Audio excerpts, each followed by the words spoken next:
और अब बड़ी खबर, दुमका गैंगरेप के तीसरे दिन एक आरोपी पुलिस के हत्थे चढ़ गया, लेकिन बाकी आरोपी अब भी गिरफ्त से बाहर हैं, जिससे पुलिस पर सवाल उठ रहे हैं।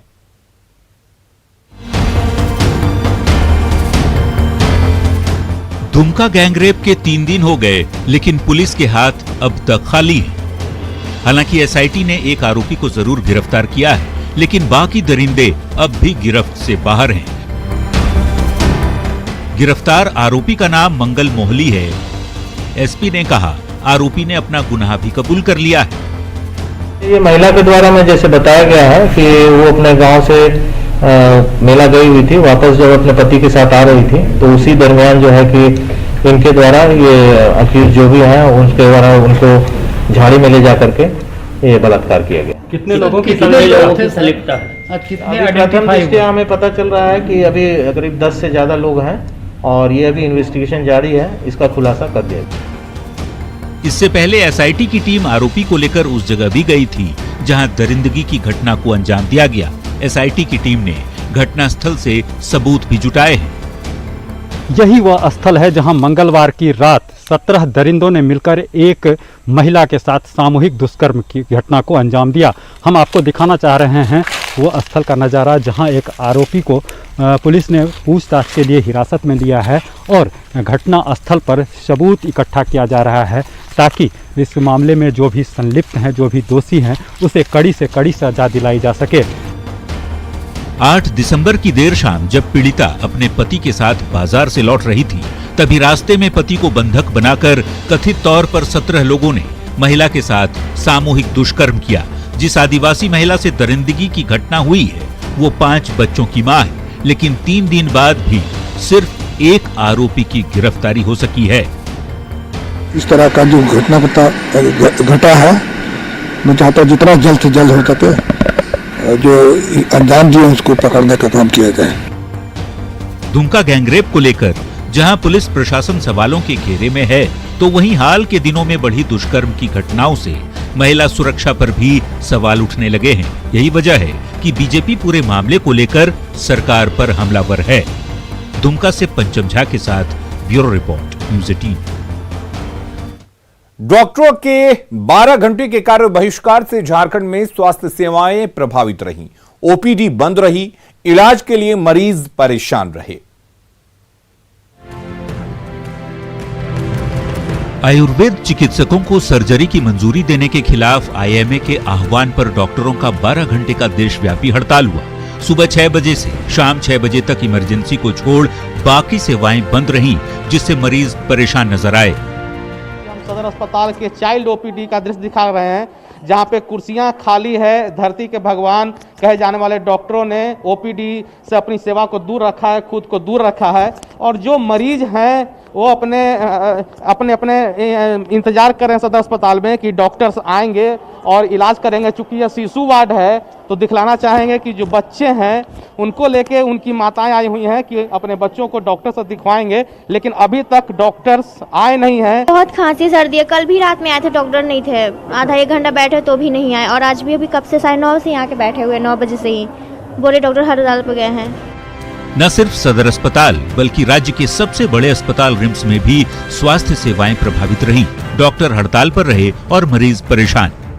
तो मरीज यहाँ पर आ रहे हैं, उनको परेशानी का सामना करना पड़ रहा है। इलाज यहाँ पे डॉक्टर नहीं कर रहे हैं, सभी ओपीडी का बहिष्कार कर रखा है। साथ साथ यहाँ पे अल्ट्रासाउंड भी नहीं हो पा रहे हैं, एक्सरे पूरी तरह से ठप कर दिया गया है। रिम्स के बाहर का ये दृश्य है, आपको दिखलाना चाहेंगे कि किस तरह से जो मरीज है वो परेशान है, इसलिए कि धरती के जो भगवान है वो हड़ताल पे चले गए हैं। झासा ने डॉक्टरों के कार्य बहिष्कार को सफल बताया है। सेंट्रल गवर्नमेंट का जो ये आयुर्वेद को 6 महीना ट्रेनिंग करके सर्जरी कराने का या 120 टाइप का सर्जरी कराने का जो प्रावधान उन लोगों ने किया है, ये इसका विरोध करते हुए आज सारे झारखंड में हमारे 13,000 जो चिकित्सक हैं वो ओपीडी और सिलेक्टिव सर्जरी का कार्य नहीं कर रहे हैं।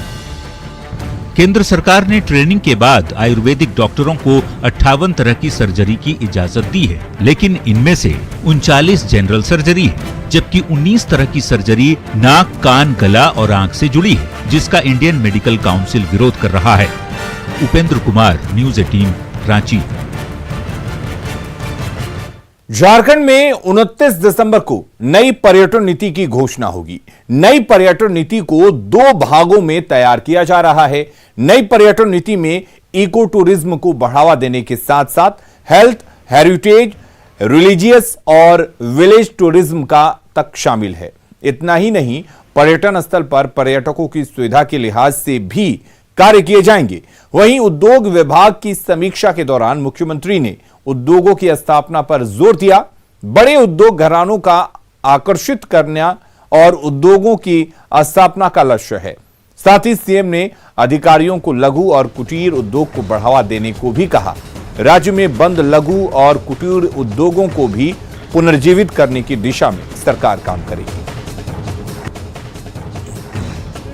टूरिज्म पॉलिसी आ रहा है, वो टूरिज्म पॉलिसी 2 तरह से डिफरेंट है पुरानी पॉलिसी से। एक तो इसमें टूरिज्म के कई तरह के आयाम बताए जा रहे हैं, जैसे कि इको टूरिज्म, उसके अलावा wellness tourism, religious tourism, adventure tourism, weekend getaways, health tourism, heritage tourism, culture and food tourism.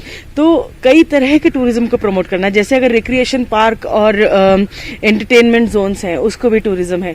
अगर कोई अलग तरह के रिलीजियस प्लेसेस की यात्रा के लिए आ रहा है, वहां पर भी टूरिज्म प्रमोट कर सकते हैं।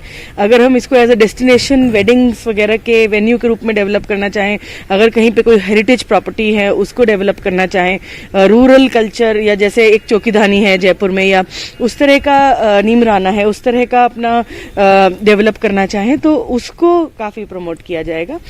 चारा घोटाला के दुमका ट्रेजरी से जुड़े मामले में सजायाफ्ता लालू प्रसाद की जमानत पर 6 सप्ताह के लिए सुनवाई टल गई है। जस्टिस अपरेश कुमार सिंह की कोर्ट में सुनवाई के दौरान लालू प्रसाद की ओर से समय की मांग की गई, जिसे कोर्ट ने मानते हुए 6 सप्ताह के लिए समय दे दिया। लालू के वकील ने उम्मीद जताई है कि 6 सप्ताह के बाद होने वाली सुनवाई में लालू प्रसाद को जमानत मिल जाएगी। निचली अदालत की सर्टिफाइड कॉपी नहीं मिलने पर लालू प्रसाद की ओर से समय मांगा गया। सर्टिफाइड कॉपी के वेरिफिकेशन के बाद ही दुमका केस में आधी सजा पूरी होने का प्रमाण मिल सकेगा।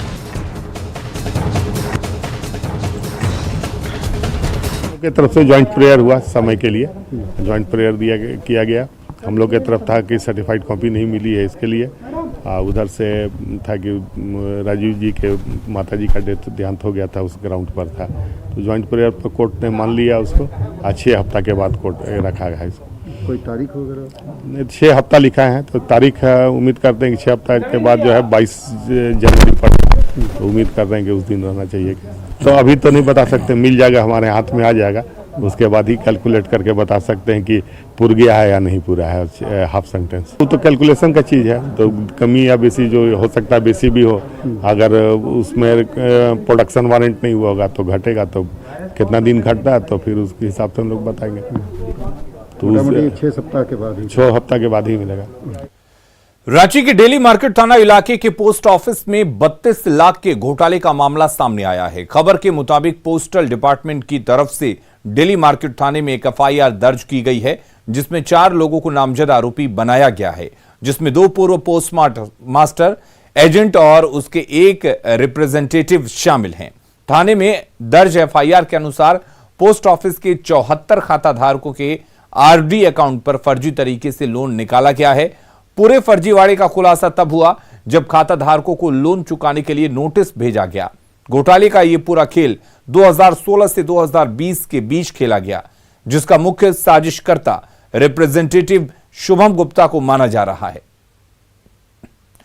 कोरोना की वजह से बंद स्कूलों को झारखंड में खोला जा सकता है। पहले चरण में 9वीं से 12वीं तक के क्लास चलाए जाने का प्रस्ताव है। राज्य शिक्षा परियोजना ने यह प्रस्ताव आपदा प्रबंधन विभाग को भेज दिया है।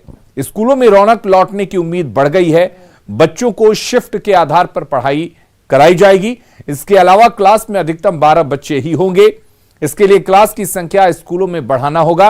कोरोना से बचने के लिए स्कूलों में सैनिटाइजर, थर्मल स्कैनिंग के अलावे मास्क लगाना जरूरी होगा। इस प्रस्ताव को जल्द ही हरी झंडी मिलने की संभावना है। प्राइवेट स्कूल प्रबंधन ने भी अपने स्तर पर तैयारियां शुरू कर दी हैं। कोरोना महामारी की वजह से राज्य में 17 मार्च से ही स्कूल बंद हैं। में वही है कि एक बार हमको बच्चे को नहीं बुलाना है, भीड़ नहीं करना है, वो कोविड का जो डिस्टेंसिंग है, सोशल डिस्टेंसिंग, उसको मैनेज करना है, उसको फॉलो करना है। तो उसी के बेसिस पे हम लोग करेंगे, आइदर वन टाइम में 1/3 या आधे बच्चों को बुलाएंगे। फुल फ्लेजेड 6-8 घंटे की क्लास नहीं चलनी है, तो कंसल्टेंट क्लासेस रहेंगे, तो मे भी 3 घंटे का चलता है तो 3 घंटा के एक बजे फिर दूसरे पारी में दूसरे लोग आ जाएंगे। स्कूल प्रबंधन, साथ ही साथ शिक्षक, अभिभावक, विशेषकर जो बोर्ड के बच्चे हैं 10th और 12th, जिन बच्चों का ऑनलाइन प्रैक्टिकल हुआ, ऑनलाइन क्लासेस हुए, परंतु बच्चे प्रैक्टिकल के रूम देख नहीं पाए, साल भर करीब गुजरने जा रहा है, मार्च से ही लॉकडाउन है, और सरकार जिस दिन हमें आदेश देगी स्कूल प्रबंधन को खोलने के लिए, उस दिन स्कूल प्रबंधन हम सरकार के प्रति 100% धन्यवाद देंगे। और रुक करते हैं इस वक्त एक बड़ी खबर की। धनबाद में 9वीं की छात्रा से गैंगरेप हुआ है। 3 युवकों पर गैंगरेप का आरोप लगा है। पुलिस ने एक आरोपी को गिरफ्तार कर लिया है, बाकी 2 आरोपियों की गिरफ्तारी के लिए छापेमारी चल रही है। तो एक और गैंगरेप की घटना झारखंड में, धनबाद में एक 9वीं की छात्रा के साथ गैंगरेप की घटना को अंजाम दिया गया है। सुप्रीम कोर्ट ने नियोजन नीति 2016 के तहत शेड्यूल एरिया में नियुक्ति हाई स्कूल शिक्षकों को दी गई राहत को जारी रखते हुए इस मामले में फरवरी के अंतिम सप्ताह में फाइनल सुनवाई के लिए निर्धारित किया है। आज सुप्रीम कोर्ट में हुई ऑनलाइन सुनवाई में प्रार्थी सोनी कुमारी के अधिवक्ता ललित कुमार ने पक्ष रखा। इसके अलावे सुप्रीम कोर्ट ने अन्य सभी पिटिशनर को नोटिस भेजने का आदेश दिया। 21 सितंबर को झारखंड हाई कोर्ट ने नियोजन नीति 2016 को असंवैधानिक बताया था। खबरें लगातार जारी है, आप बने रहिए न्यूज़ 18 बिहार झारखंड।